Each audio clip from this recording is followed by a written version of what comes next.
নমস্কার।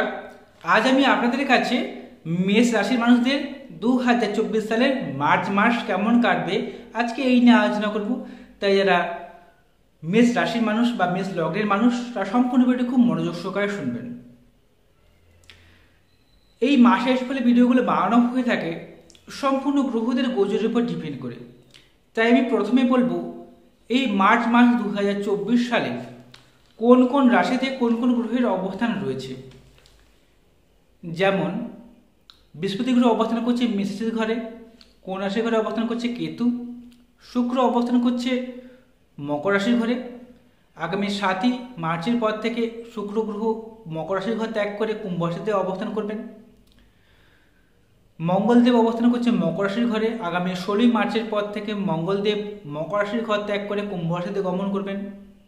কুম্ভ রাশিতে অলরেডি অবস্থান করে রয়েছে শনি এবং বুধ। রবি আগামী 15ই মার্চের পর থেকে কুম্ভ রাশির ঘর ত্যাগ করে মীন রাশির ঘরে গমন করবেন, গোচরে অবস্থান করবেন। আর বুধ কুম্ভ রাশির ঘর ত্যাগ করে মীন রাশির ঘরে গমন করবে আগামী 7ই মার্চের পর থেকে। এই হলো গ্রহদের গোচর করে অবস্থান এবং মীন রাশিতে অলরেডি অবস্থান করে রয়েছে রাহুদেব। এরই পরিপ্রেক্ষিতে আজকে আলোচনা করব মেষ রাশির মানুষদের 2024 সালে মার্চ মাস কেমন কাটবে। তাই যারা মেষ রাশি বা মেষ লগ্নের মানুষ খুব মনোযোগ সহকারে ভিডিওটি শুনবেন এবং মিলিয়ে দেখার চেষ্টা করবেন যে আমার কথাগুলো আপনার জীবনের সঙ্গে কতখানি মিলল। নমস্কার, আমি অ্যাস্ট্রোলজার কনফাচার্য। আপনারা দেখছেন অ্যাস্ট্রোলজার বেঙ্গলি। এই চ্যানেলে আপনাদের সকলকে স্বাগত জানাই। আপনারা নতুন হয়ে থাকলে চ্যানেলটিকে সাবস্ক্রাইব করবেন, বেল আইকন টিপবেন, অল নোটিফিকেশনে ক্লিক করে দেবেন। এর ফলে আমার প্রত্যেকটি ভিডিও আপলোড করা মাত্রই আপনারা সবার আগে নোটিফিকেশনটি পেয়ে যাবেন। এছাড়া আপনারা যদি আমাকে জন্মছক বিচার করতে চান তাহলে মোবাইল নাম্বার রয়েছে, এই মোবাইল নাম্বারে যোগাযোগ করবেন। শুরু করছি মূল আলোচনায়। মেষ রাশিতে অবস্থান করছে বৃহস্পতি দেব। এই বৃহস্পতি গ্রহটি হচ্ছে মেষ রাশি বা লগ্ন সাপেক্ষে দ্বাদশপতি এবং নবম ঘরের অধিপতি, অর্থাৎ একদিকে ভাগ্যাধিপতি এবং ব্যয়ের ঘরের অধিপতি।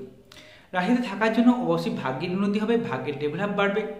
বিদেশ থেকে অর্থ রোজগার হওয়া, বিদেশের মাটিতে গিয়ে সেটেলমেন্ট হওয়া বা বিদেশ থেকে বাড়িতে এসে কোনো প্রতিষ্ঠিত হওয়ার জন্য সময়টা অত্যন্ত ভালো। যেহেতু লগ্নের বৃহস্পতি গ্রহের অবস্থান রয়েছে, অর্থাৎ আপনার জ্ঞান পিপাসু করাবে, জ্ঞান সংগ্রহে দিচ্ছে বা কারো কাছ থেকে উপদেশ নেওয়া সময়টা খুব ভালো। পঞ্চমভাবে বৃহস্পতি গ্রহ দৃষ্টি প্রদান করছে, এর ফলে আপনার উচ্চশিক্ষার যোগ রয়েছে। সেই সঙ্গে নবমভাবে দৃষ্টি প্রদান করছে, এবার ভাগ্যের উন্নতি হবে, ভাগ্যের ডেভেলপ বাড়বে, প্রেম জীবনে খুব ভালো কাটবে। প্রেম থেকে বিবাহ হওয়া, প্রেমের সাফল্য লাভ করার জন্য সময়টা এই মাসটা অত্যন্ত শুভ বলে মনে করা হচ্ছে। যে সকল বিবাহযোগ্য পাত্র পাত্রী রয়েছেন যারা মেষ লগ্ন, তাদের যদি এই সময় বিবাহ কোন জন্মছকে পারমিট করে যায় তাহলে এই সময় বিয়ে হয়ে যাওয়ার সম্ভাবনা রয়েছে। প্রেম বিবাহ এবং কি সম্বন্ধ বিবাহ দু ক্ষেত্রেই এই মাসটা অত্যন্ত শুভ বলে মনে করা হচ্ছে। ভাগ্যের উন্নতি হবে, ঈশ্বরের কৃপা লাভ, গুরু কৃপা লাভ, বাবার সুস্বাস্থ্যের উন্নতি হওয়া, বাবার কাছ থেকে কোনো সাহায্য পাওয়ার জন্য এই সময়টা অত্যন্ত ভালো। আচমকা অর্থ প্রাপ্তির টানার সুযোগ রয়েছে। যে সকল কাজগুলো পেন্ডিং হয়ে পড়ে আছে, হচ্ছে না, এই সকল সময়টা সেই কাজগুলো হয়ে যেতে পারে, কারণ নবমভাবে বৃহস্পতি গ্রহের দৃষ্টি রয়েছে। চলতি প্রেমের মধ্যে যারা রয়েছেন, প্রেমের মধ্যে দীর্ঘস্থায়ী হওয়ার একটা সম্ভাবনা রয়েছে। নিজেদের মধ্যে কোনো ভুল হয়ে থাকলে ভুলগুলো এসে মিটে যাবে। সপ্তমভাবে দৃষ্টি প্রদান করছে বৃহস্পতি গ্রহ, এবারে আমাদের ব্যবসায় উন্নতি হবে, ব্যবসায় সাফল্য লাভের সময় এটি। শুধু তাই নয়, দাম্পত্য জীবনে যারা রয়েছেন, দাম্পত্য জীবনে সুখ শান্তি অবশ্যই বিরাজ করবে। স্বামী স্ত্রীর মধ্যে সুসম্পর্ক বৃদ্ধি পাবে বর্তমান সময়, এটা লক্ষ্য করা যাচ্ছে। দ্বিতীয়পতি এবং সপ্তমাধিপতি গ্রহ হচ্ছে আপনাদের শুক্রদেব, তার অবস্থান করছে দশমভাবে। আগামী 7ই ফেব্রুয়ারির পর থেকে এই শুক্র গ্রহ একাদশভাবে অবস্থান করবে। এর ফলে আমাদের যারা বিবাহ হয়ে গেছে, যাদের বিয়ে হয়ে গেছে তাদের ভাগ্যের উন্নতি ঘটবে। এমনকি বিবাহিত জীবনে যারা বিয়ে করতে আছে, বিয়ের জন্য সময়টা অত্যন্ত ভালো এবং জোর দিয়ে বলতে পারি। আপনারা সেভিংস করতে পারবেন, টাকা পয়সা জমাতে পারবেন, জন্য এই সময়টা অত্যন্ত ভালো। সেই সঙ্গে যারা শিল্পকলা কাজের সঙ্গে যুক্ত রয়েছেন, গান বাজনা পেশার সঙ্গে যুক্ত রয়েছেন, এখানে সাফল্য লাভ কি ইন্ডিকেশন দেখাচ্ছে। এছাড়া যারা মহিলাদের কোনো কসমেটিক দ্রব্যাদির ব্যবসা করেন, শৌখিন দ্রব্যাদির ব্যবসা করেন, এই সময়টা খুব ভালো বলতে পারি। তৃতীয়পতি এবং ষষ্ঠাধিপতি আপনাদের বুধদেব, তার অবস্থান করছে রাশির একাদশভাবে। আগামী 7ই মার্চের পর থেকে এই একাদশ ভাব ত্যাগ করে দ্বাদশভাবে অবস্থান করবে, নিচস্থ হয়ে যাবেন মীন রাশির ঘরে। এর জন্য আপনাদের যোগাযোগপূর্ণ দিন থাকবে 7ই মার্চের আগের সময়টা। তারপরে কিন্তু যোগাযোগ অবস্থায় একটু হানি ঘটবে। কারোর সঙ্গে কথা বলছেন, কমিউনিকেশনের কোথাও যেন গ্যাপ তৈরি হতে পারে। যোগাযোগ অবস্থা যে সুন্দর মধুর হয়ে উঠছিল, এই কমিউনিকেশন তৈরি হয়েছিল, কমিউনিকেশনের কোথাও যেন গ্যাপ তৈরি হতে পারে 7ই মার্চের পর থেকে। 7ই মার্চের আগের সময়টা আপনারা কোনো জায়গায় কারোর সঙ্গে কনসাল্ট করার জন্য সময়টা অত্যন্ত ভালো বলে মনে করা হচ্ছে। শত্রু অবশ্যই না আশা করবে, কোনো শত্রু আপনার কোনো ক্ষতি করতে পারবে না, এটা আমি একটু জোর দিয়ে বলতে পারি।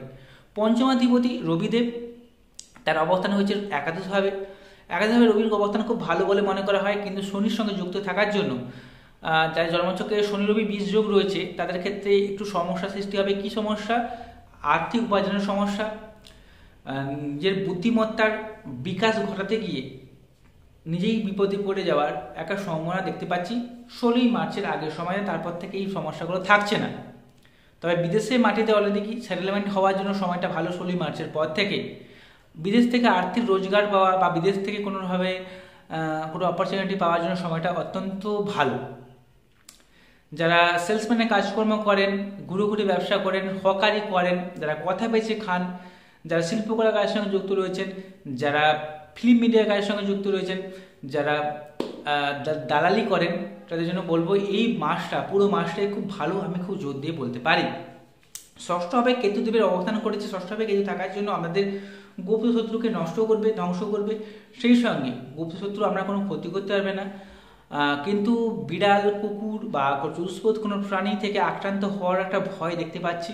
তাই একটু সাবধানে থাকবেন। মামা বাড়ি থেকে কোনো না কোনোভাবে বিপদ আসতে পারে, বা মামারা কোনো রকমভাবে বিপদে ফেলে দিতে পারে। তাই মামাদের কাছ থেকে সাবধানে থাকবেন। জেঠিমা কাকিমা যদি থাকে তাদের থেকে সাবধানে থাকার চেষ্টা করবেন এই সময়টা। আমাদের অষ্টমাধিপতি এবং রাশির অধিপতি মঙ্গলদেব। মঙ্গলদেব হচ্ছে আপনার লগ্নাধিপতি বা রাশির অধিপতি এবং অষ্টম ঘরের অধিপতি। অতএব আপনারা মঙ্গল গ্রহের জাতকাতিকা, যদি আমরা মেষ লগ্ন হয়ে থাকে বা রাশির হয়ে থাকে। তাই এই মঙ্গলদেবের অবস্থান করে দশমভাবে অত্যন্ত শক্তিশালী অবস্থান মঙ্গলদেব রয়েছে। কিন্তু আগামী 15ই মার্চের পর থেকে দশম ভাব ত্যাগ করে একাদশভাবে গমন করবেন। এই মঙ্গলদেব দশম এবং একাদশভাবে এই গোচরটা আপনার জন্য সব থেকে ভালো বেনিফিট দেবে। কারণ একদিকে লগ্নে বৃহস্পতি গ্রহের অবস্থান রয়েছে এবং দশম এবং একাদশ দুটো ঘরকে প্রথম 15 দিন দশমভাবে, তার দ্বিতীয় 15 দিন আপনাদের একাদশভাবে। অত্যন্ত মঙ্গলদেবের এই অবস্থানটা শুভ বলে মনে করা হয়। এমনকি কর্মক্ষেত্রে উন্নতি, নতুন কর্মপ্রাপ্তি বা কর্মক্ষেত্রে মান সম্মান লাভ এবং লড়াকু মেন্টালিটি এই সময় খুব লক্ষ্য করা যাচ্ছে মেষ লগ্নের মানুষদের। শুধু তাই নয়, যারা ফায়ার ব্রিগেডে কাজকর্ম করেন, পুলিশের চাকরি করেন, যারা মিলিটারি কাজকর্ম করেন, সেখানে অবশ্যই সাফল্য লাভ বা এই সকল চাকরি প্রাপ্তির জন্য সময়টা খুব ভালো। এটা অ্যাডমিনিস্ট্রেটিভ লাইনে যারা চাকরি করেন সেখানে প্রতিষ্ঠা লাভ হওয়া বা সেখানে কিছু ভালো কিছু ইন্ডিকেশন দেখতে পাচ্ছি বর্তমান সময়, খুব ভালো এটাকে বলা যায়। কারণ মঙ্গলদেব আপনাকে সুস্বাস্থ্য, মন মানসিকতা খুব ভালো রাখবে এবং যে কোনো কাজে উদ্যম প্রচুর পরিমাণে দেবে। বাড়তি এফোর্ট আপনারা এই সময় পেতে পারেন। একাদশভাবে অবস্থান করছে শনিদেব। সেই শনিদেব আপনাদের দশমপতি বা একাদশপতি একাদশ স্থানে থাকার জন্য আমাদের আয় লাভ সাফল্যের দরজা খুলে দেবে, কিন্তু একটু বিলম্ব করাবে। কারণ শনিদেব ধীরকারক গ্রহ, তাই ধীরে ধীরে উন্নতিকে নির্দেশ করছে। তাই অবশ্যই আপনারা সাফল্য পাবেন, তবে কর্ম অবশ্যই করবেন। কারণ 2024 সাল হচ্ছে কর্মের বছর, শনিদেবের বছর। একাদশভাবে শনিদেব অবস্থান করেছে, মানে খুব ভালো। কর্মক্ষেত্রে উন্নতি, কর্মক্ষেত্রে মান সম্মান লাভ, কর্মক্ষেত্রে উচ্চ পদপ্রাপ্তি, নতুন কর্মপ্রাপ্তির জন্য মেষ লগ্নের মানুষরা এই বছরটার জন্য অত্যন্ত ভালো বলে মনে করা হচ্ছে। তাই মেষ লগ্ন যদি আপনার হয়ে থাকে তাহলে অতি অবশ্যই এই বছরটাকে খুব খেটে পরিশ্রম করুন, অবশ্যই সাফল্য দিবে বছরের শেষের দিকে। তবে অবশ্যই আপনারা জন্মছক বিশ্লেষণ করাবেন, কারণ আমি তো আপনার জন্মছক বা কিছু দেখতে পাচ্ছি না, শুধুমাত্র গ্রহদের গোচরের উপর ডিপেন্ড করে কথাগুলো বলছি। এবারে আপনাদের দ্বাদশভাবে অবস্থান করে রয়েছে রাহু। দ্বাদশভাবে রাহু থাকাটা খুব একটা ভালো বলে মনে করা হয় না, কারণ দ্বাদশভাবে রাহু থাকার জন্য আমাদের ব্যয়কে বাড়াবে, ব্লেড প্লেজারের সমস্যা দেখা দেবে। অর্থাৎ স্বামী স্ত্রী যে একসঙ্গে থাকার একটা ব্যাপার থাকে, ওইখানে কোনো না কোনো ডিস্টার্ব তৈরি করে দিতে পারে। জরিমানা হওয়া, জেল জরিমানা হওয়া, ট্যাক্স, সরকারকে ট্যাক্স ফাঁকি দিয়ে কোনো কাজকর্ম করবেন না, আইন মেনে চলবেন, যে জেল জরিমানার ভয় রয়েছে। এছাড়া চোরাঘাত লেগে বা কোনো রকমভাবে হাসপাতালাইজ হওয়ার একটা ভয় রয়েছে। অযথা ব্যয় প্রবণতাকে বাড়িয়ে দিতে পারে তাহলে রাহু থাকার জন্য। তাই অতি অবশ্যই আপনারা আপনাদের জন্মছককে বিশ্লেষণ করাবেন। আমরা যদি আমাকে জন্মছক বেরোবার চান তাহলে মোবাইল নাম্বার রয়েছে, এই মোবাইল নাম্বারে যোগাযোগ করবেন। যদি অনুষ্ঠানটি ভালো লেগে থাকে চ্যানেলটিকে সাবস্ক্রাইব করবেন। একটা কথা হচ্ছে কিটা যে একটা মাসিক রাশির ভিডিওতে সম্পূর্ণ তথ্য বলে দেওয়া যায় না একটা মানুষ সম্পর্কে। একটা মানুষের জীবনে চলার ক্ষেত্রে নানা রকম ঘটনা থাকে, নানা রকম প্রশ্ন থাকে, নানা রকম জীবনে চলার ক্ষেত্রে নানা রকম ব্যাপার থাকে। তাই যদি কোনো প্রশ্ন থাকে অতি অবশ্যই আমাকে কমেন্ট করবেন, আমি কমেন্ট করলে অতি অবশ্যই উত্তর দেবো। আর জন্মছক যদি বিচার করতে চান আমার কাছে, তাহলে এই মোবাইল নাম্বার রয়েছে, এই মোবাইল নাম্বারে অতি অবশ্যই যোগাযোগ করবেন।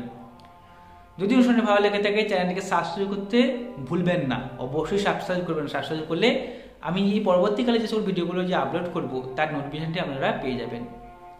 নমস্কার, সকলে ভালো থাকুন, সুস্থ থাকুন।